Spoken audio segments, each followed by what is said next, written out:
The quest to understand why some nations prosper while others languish has captivated thinkers for centuries. Is it a matter of geography, culture, or perhaps sheer luck? In their provocative book, Why Nations Fail, economists Daron Acemoglu and James Robinson offer a compelling answer. Institutions. They argue that the fate of nations hinges on the rules, norms, and structures that govern their societies. These institutions, they contend, can either pave the path to prosperity or condemn nations to a cycle of poverty and instability. This essay delves into the core arguments of why nations fail, exploring the profound influence of institutions on economic outcomes. We will examine the stark contrast between inclusive and extractive institutions, drawing upon historical examples to illustrate their divergent impacts. Furthermore, we will venture beyond national borders to consider the international dimensions of institutions, acknowledging the interconnectedness of global economies. While recognizing the significance of institutions, we will also critically assess the author's dismissal of other potential factors, including geography, culture, and policy choices. Ultimately, we will advocate for a multifaceted approach to understanding economic development, recognizing the complex interplay of various forces. Acemoglu and Robinson's central thesis revolves around the idea that institutions are the primary drivers of long-term economic growth and societal well-being. They define institutions broadly, encompassing both formal rules such as laws and property rights, and informal norms such as social customs and ethical behaviors. These institutions, they argue, create the incentives that shape individual and collective actions, ultimately determining a nation's economic trajectory. When institutions are designed in a way that promotes inclusivity, encouraging participation, competition, and innovation, they create a virtuous cycle of prosperity. Conversely, when institutions are extractive, concentrating power and wealth in the hands of a select few, they stifle growth and perpetuate inequality.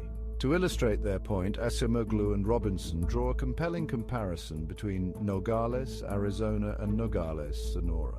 These two cities, separated only by a fence demarcating the US-Mexico border, share virtually identical geography, climate, and cultural heritage.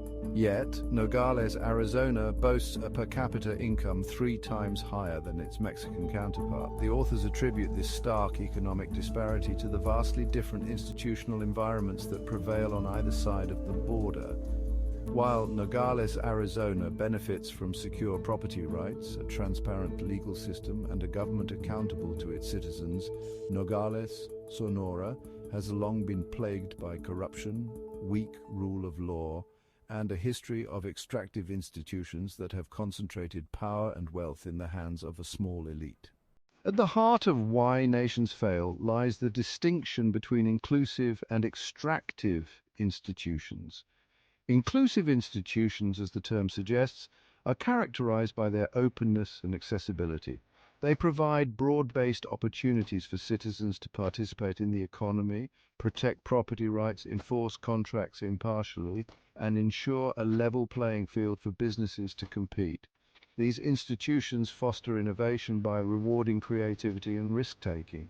They encourage investment by providing a stable and predictable environment for businesses to operate. In essence, inclusive institutions create a virtuous cycle where economic growth is driven by the ingenuity and hard work of a nation's citizens. Extractive institutions, on the other hand, operate on a fundamentally different principle. They are designed to extract wealth from a large segment of the population and funnel it into the coffers of a small, powerful elite. These institutions are characterized by corruption, cronyism, and a lack of accountability. Property rights are insecure, contracts are easily broken, and the legal system is often used as a tool of oppression rather than justice. Extractive institutions create a vicious cycle where economic growth is stifled and inequality is perpetuated. The consequences of these divergent institutional paths are profound. Countries with inclusive institutions tend to be wealthier, healthier, and more equitable. They have higher levels of education, longer life expectancies, and lower rates of poverty and crime. In contrast, Countries with extractive institutions are often trapped in a cycle of poverty, conflict, and instability. They have lower levels of human development, shorter life expectancies, and higher rates of inequality and social unrest. Why nations fail is replete with historical examples that vividly illustrate the contrasting impacts of inclusive and extractive institutions. The authors draw upon a vast tapestry of historical narratives spanning centuries and continents to bolster their central thesis. One compelling example is the divergent paths taken by North and South America. While both regions were colonized by European powers, they developed along starkly different trajectories. North America, with its emphasis on individual rights, limited government and private property, established institutions that fostered economic growth and social mobility. South America, in contrast, adopted extractive institutions characterized by forced labor, concentrated land ownership, and a powerful elite that enriched itself at the expense of the masses. These early institutional choices, the authors argue, have had a lasting legacy, shaping the economic and social landscapes of the Americas to this day. Another compelling case study is the divergent paths taken by England and Spain during the early modern period. England, with its gradual embrace of inclusive institutions such as a strong parliament that limited the power of the monarchy and a legal system that protected property rights, became a hotbed of innovation and economic growth. Spain, on the other hand, clung to extractive institutions such as a powerful monarchy that stifled dissent and a mercantilist economic system that enriched a select few while hindering broader economic development.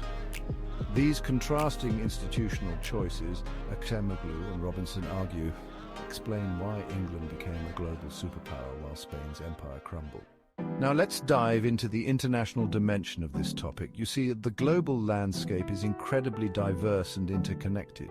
Each country has its own unique perspective and approach, influenced by its history, culture, and economic conditions. It's fascinating, really. As we explore further, we'll see how these international dynamics shape and are shaped by the broader context. So stay with me as we unravel these intricate connections and their implications on a global scale. So, does location determine destiny? This question has long intrigued scholars and policymakers alike. Some argue that geographic factors like access to waterways or fertile land play a crucial role in shaping a nation's economic trajectory.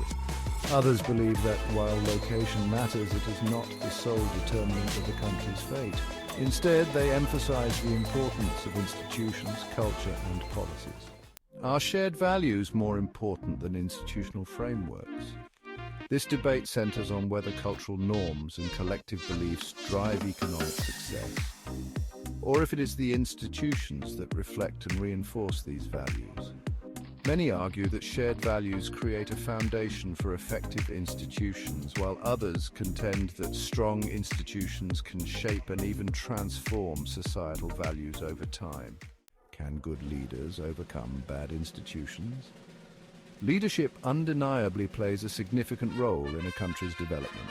Visionary leaders can inspire change, implement reforms, and navigate complex challenges. However, the question remains, can even the best leaders succeed if they are constrained by dysfunctional institutions? History provides examples of both triumphs and failures, suggesting that while leadership is vital, it often needs the support of robust institutional frameworks to achieve lasting progress. A multifaceted approach to development